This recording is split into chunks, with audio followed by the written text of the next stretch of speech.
will hear from Mai.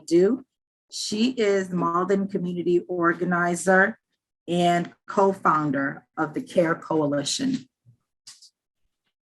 Good evening, everybody. It's just a wow moment for me to hear that presentation, both from Emily and Dr. Kim here about the mental health piece. That is the lack of representation. If I can have that slide to talk about the bill, that would be great. But while that's coming up, I want to take a moment and thank Senator Lewis for really championing this bill in the Senate side and Rep. Aligardo on the House side. Without them, the coalition would not have been able to really work and get this filed and have that hearing as well. I am to talk about the key points of the bill.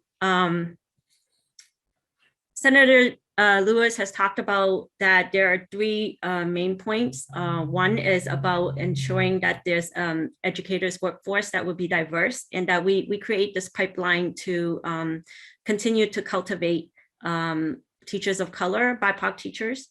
I don't see the slide, so I want to make sure that it's on for everybody.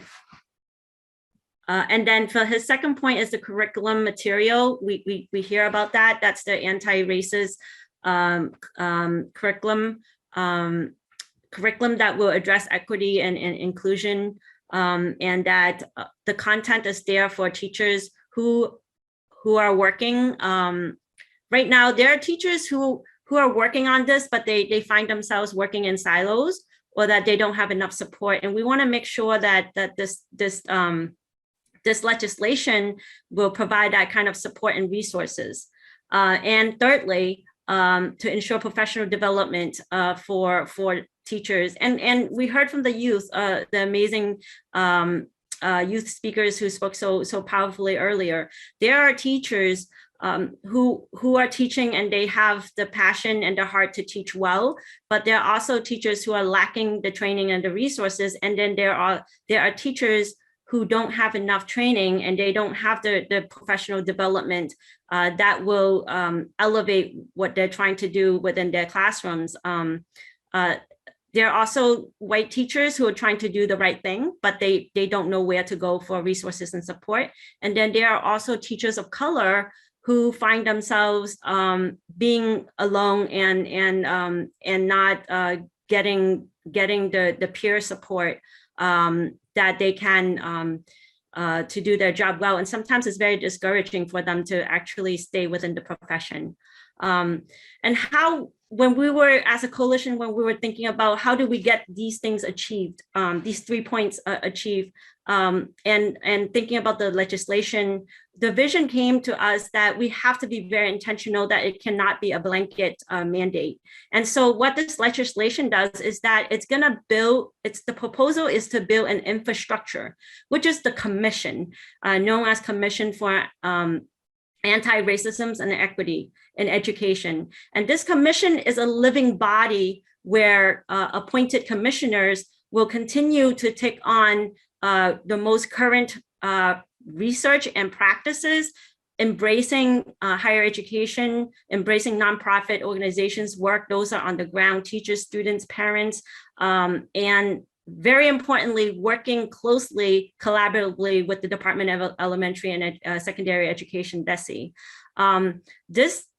What sets this apart is that we're having the voices of these appointed commissioners to be BIPOC representation, so that all of us are at the table, not just those in the past where the structural racisms prevent BIPOC voices and a diverse representation and experts in the field and on the ground to be at the table working together with DESE. And it's been so heartwarming and amazing that as we are reaching out to advocate for this legislation, talking to many individuals at DESE, that they are very welcoming of our vision and of our legislation, and that we are having positive conversations with members of DESE which gives us a lot of encouragement and hope that we can work together and get this bill passed.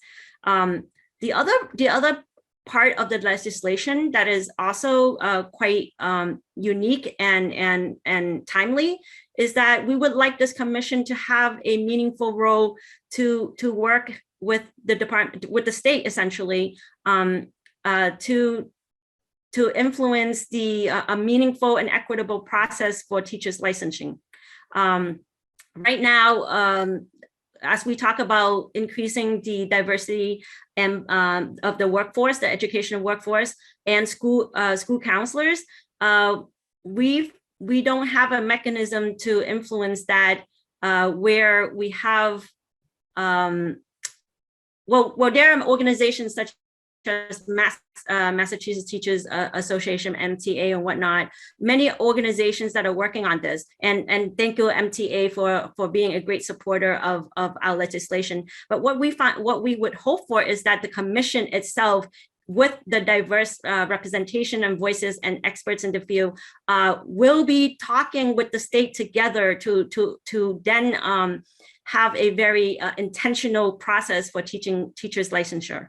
And I think that's what is going to make a difference here, as well as we're talking about pipeline for increasing diversity in the teaching staff and school counseling. As we hear from Dr. Kim, that mental health issue is so important. And from the personal narrative of Nika, how she went to a school counselor and she was not encouraged, but actually discouraged to blossom.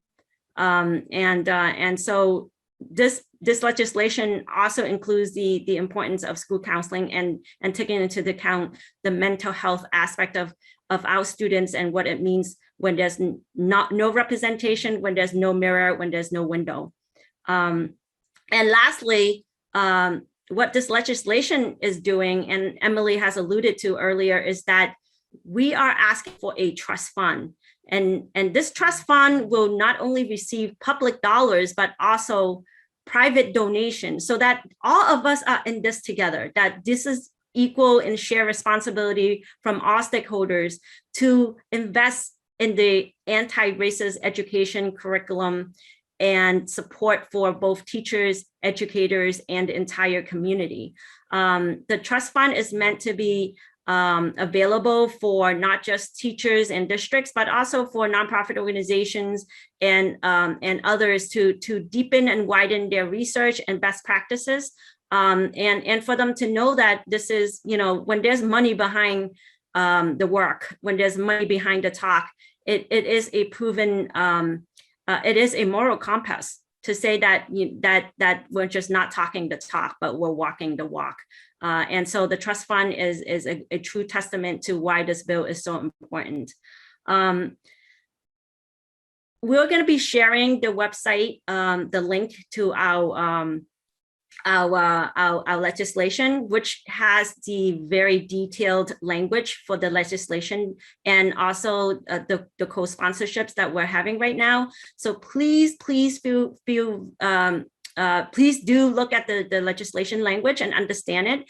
But at the same time, the website, and I'm sure others will be sharing about this, but regarding the language of the legislation, it's all there on our website. And these are the things that motivate us, all of us, members of CARE, members of the youth, Mass Youth for Care, to be spending hours, days and night to advocate and advance the progress of this legislation to go through its journey to get passed. And lastly, I would really like to thank all the folks who've been coming together, the various nonprofit organizations and large organizations and community leaders, which you see being listed on our website as well to get us to here. But without everybody coming together and believing that this is really, really important, we would not have this level of support where everybody's taking our bill seriously. So I'll leave it as that, and I think that the legislators will have more knowledge to answer any Q&A regarding the legislation. Thank you.